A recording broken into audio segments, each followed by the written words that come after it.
Hello everyone, welcome to my YouTube channel learn with Kanika. आज हम करेंगे शिक्षण कौशल टीचिंग स्किल्स की क्लास 3। इससे पहले हम इसकी 2 क्लास कर चुके हैं जिसमें हमने 50-50 क्वेश्चंस मींस 100 क्वेश्चंस कंप्लीट हो चुके हैं।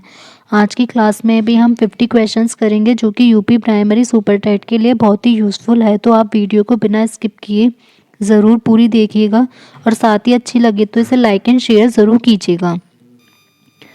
क्वेश्चन फर्स्ट है, पर्यटन विधि सर्वाधिक उपयुक्त है। तो पर्यटन विधि जो सबसे अधिक इम्पोर्टेंट होती है वो कौन से सब्जेक्ट के लिए होती है ये बताना है। तो पर्यटन विधि किसके लिए होती है? भूगोल शिक्षण के लिए। आधुनिक शिक्षण प्रणालियों के अंतर्गत कौन सी आती है? तो व्याख्यान विधि तो पुरानी हो गई है। अब इनमें से हमें देखना है कि प्रोजेक्ट विधि या मॉन्टेसरी विधि। तो इनमें जो आती है आधुनिक शिक्षण प्रणाली में तो वो आएगी हमारी प्रोजेक्ट विधि। बच्चों का गुरुकुल में प्रवेश होता था। बच्चों का गुरुकुल में जो प्रवेश होता था वो होता था 8 से 12 वर्ष की आयु में। Option A.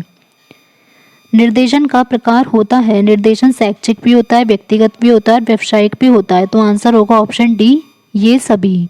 शिक्षा को राज्य का विषय बनाकर संविधान निर्माताओं ने भूल की है। यह कथन किसका है? तो शिक्षा को राज्य का विषय बनाकर संविधान निर्माताओं ने भूल की है। यह कथन जो कहा था ये कहा था श्री MP छागला ने। कस्तूरबा गांधी विद्यालय योजना का संबंध किससे है? तो कस्तूरबा गांधी विद्यालय योजना का संबंध किससे है? प्राथमिक शिक्षा से, प्राइमरी एजुकेशन।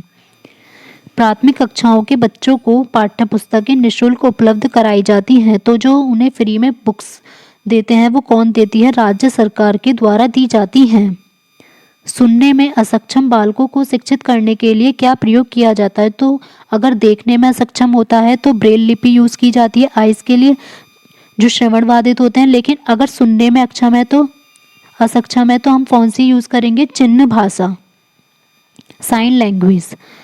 निम्न में से कौन सतत एवं व्यापक मूल्यांकन CCE का भाग नहीं हो सकता है? संचित अभिलेख, दत्त कार्य, अभिभावक शिक्षक बैठक या एनेक्डोटल रिकॉर्ड। तो इनमें से जो सतत व्यापक के लिए नहीं है तो वो है सतत एवं व्यापक मूल्यांकन का भाग संचित अभिलेख भी होता है, दत्त कार्य भी होता है और एनेक्डोटल रिकॉर्ड भी होता है, लेकिन अभिभावक शिक्षक बैठक नहीं होती है। सतत एवं व्यापक मूल्यांकन का उद्देश्य गुणात्मक भी है, परिणात्मक भी है और निदानात्मक भी है। तो यहाँ पर होगा आंसर ऑप्शन डी, इनमें से सभी। प्रयोग दर्शन विधि सर्वाधिक उपयोग है। तो पर्यटन विधि तो भूगोल के लिए सबसे अधिक उपयोगी होती है और जो प्रयोग दर्शन विधि है वो विज्ञान शिक्षण में सबसे अधिक उपयोगी होती है। बच्चों में पाठ के प्रति रुचि उत्पन्न करने का सिद्धांत। तो पाठ के प्रति रुचि उत्पन्न करने का सिद्धांत है तो कौन सा सिद्धांत हो जाएगा? रुचि का सिद्धांत। वैदिक कालीन शिक्षा का मुख्य उद्देश्य क्या था? वैदिक कालीन शिक्षा का जो मुख्य उद्देश्य था वो था आध्यात्मिक उन्नति। आत्मनिर्देशन को महत्व दिया। आत्मनिर्देशन को सबसे पहले जो महत्व दिया था वो दिया था ब्रीवर ने।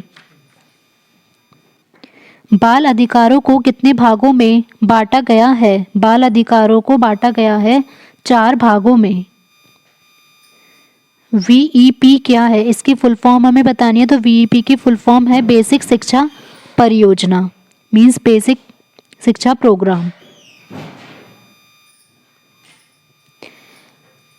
प्राथमिक विद्यालयों के अध्यापकों हेतु प्रशिक्षण प्रबंध का जनपद स्तर पर मुख्य दायित्व किसका होता है? तो उनके अध्यापकों की ट्रेनिंग के लिए जो मेन दायित्व होता है वो होता है प्राचार्य, जिला एवं प्रशिक्षण संस्थान, मींस डाइट के प्रिंसिपल का।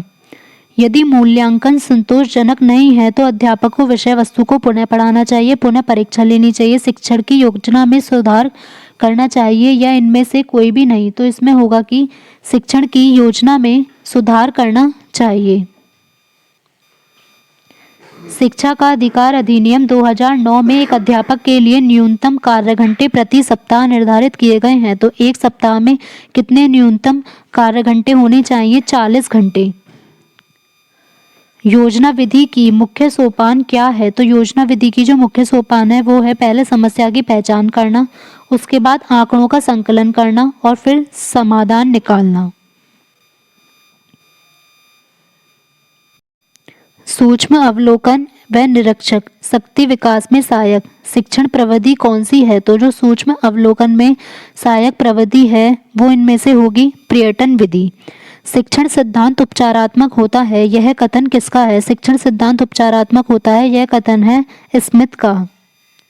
वैदिक कालीन शिक्षा का प्रमुख संस्कार क्या था? वैदिक कालीन शिक्षा का जो प्रमुख संस्कार था वो था उपनयन संस्कार।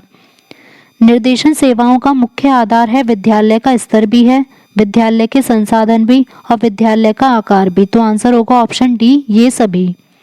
निशुल्क और अनिवार्य शिक्षा का प्रावधान संविधान की किस धारा में? तो ये है धारा 45। ऑपरेशन ब्लैक बोर्ड योजना का सुझाव दिया गया था। राष्ट्रीय शिक्षा नीति नेशनल एजुकेशन पॉलिसी 1986 के द्वारा ऑपरेशन ब्लैक बोर्ड योजना का सुझाव दिया गया था, जो कि प्राइमरी एजुकेशन के लिए है। प्राथमिक स्तर पर प्रदेश पर शैक्षिक प्रशिक्षण के प्रबंधन का दायित्व किसका होता है? तो प्राथमिक स्तर हेतु प्रदेश पर पूछा है तो ये आएगा SCRT का, ऑप्शन ए।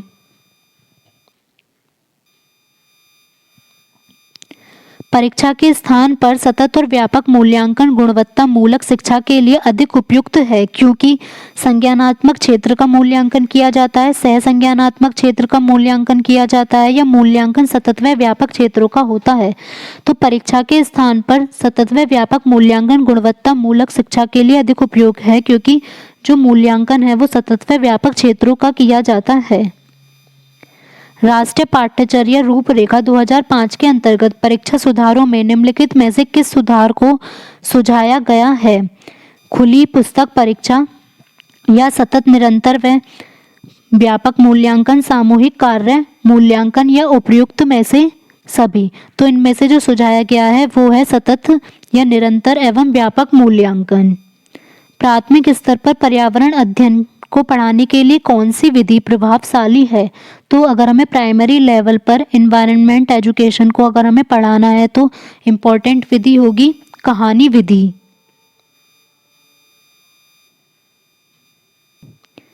दंड का अपेक्षित प्रभाव तभी पड़ेगा जब वह अपराध कराने वाले को शारीरिक पीड़ा पहुंचाए, वह ऐसा हो कि सभी छात्र उसे हमेशा याद रखें, उसके पीछे छात्र को सुधारने की भावना हो, या दंडित छात्र अपने अपराध के लिए अपमानित महसूस करे। तो इसमें होगा कि दंड का अपेक्षित प्रभाव तभी पड़ेगा जब उसके पीछे छात्र को सुधारने की भावना निहित हो। डॉल्टन योजना जो है वो अल्पायु के बालकों के लिए उपयुक्त है या बालक केंद्रित नहीं है, पाठ्यक्रम को साध्य बनाती है, या वैयक्तिक भिन्नताओं को नहीं स्वीकार करती। तो जो डॉल्टन योजना है वो अल्पायु के बालकों के लिए बहुत ही उपयुक्त है।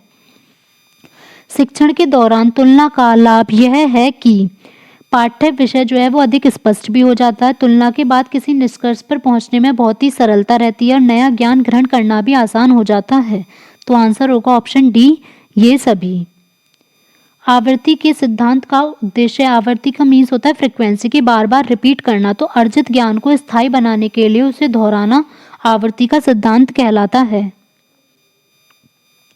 यदि कोई अभिभावक आपसे मिलने कभी नहीं आता है तो आप उनसे स्वयं मिलने जाएंगे, ऑप्शन सी।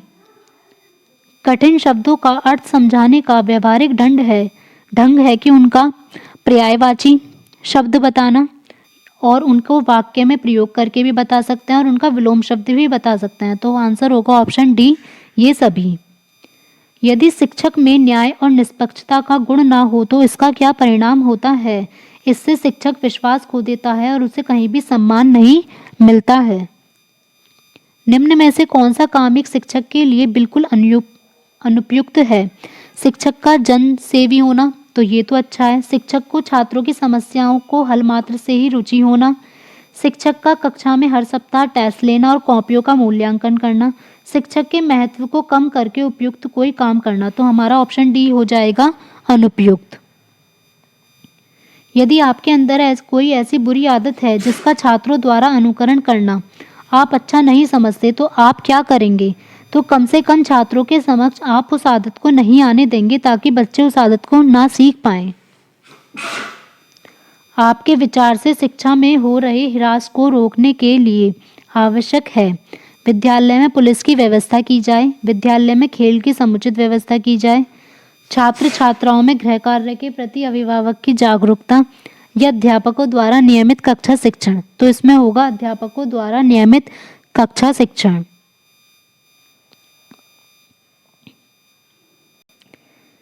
शिक्षण प्रविधियों के प्रकार हैं। तो शिक्षण प्रविधि प्रश्नोत्तर विधि भी होती है, वर्णन विधि भी होती है और कहानी कथन विधि भी होती है। तो आंसर होगा ऑप्शन डी, उपयुक्त सभी।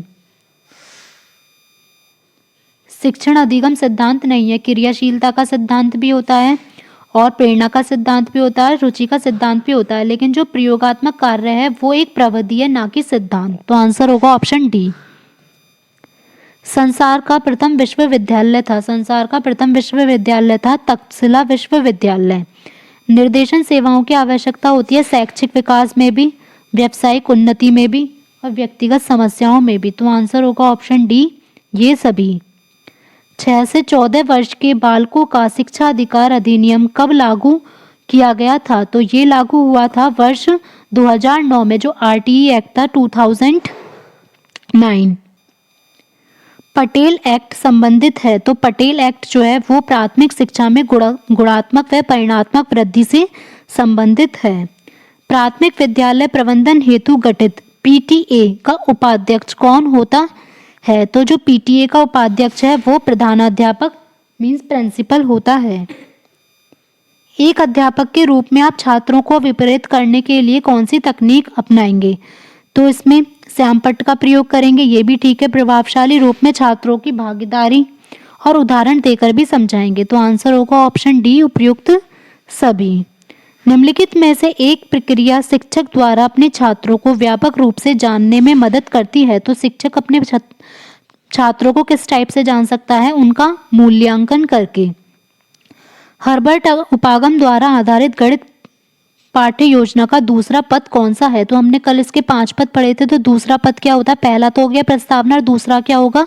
प्रस्तुतिकरण, प्रेजेंटेशन। तो आंसर होगा ऑप्शन बी।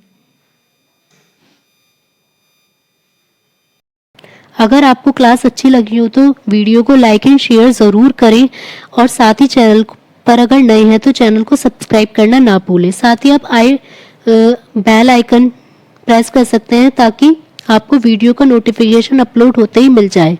और कमेंट बॉक्स में ज़रूर शेयर करें कि आपको क्लास कैसी लगी और आपका स्कोर कैसा रहा। Thank you.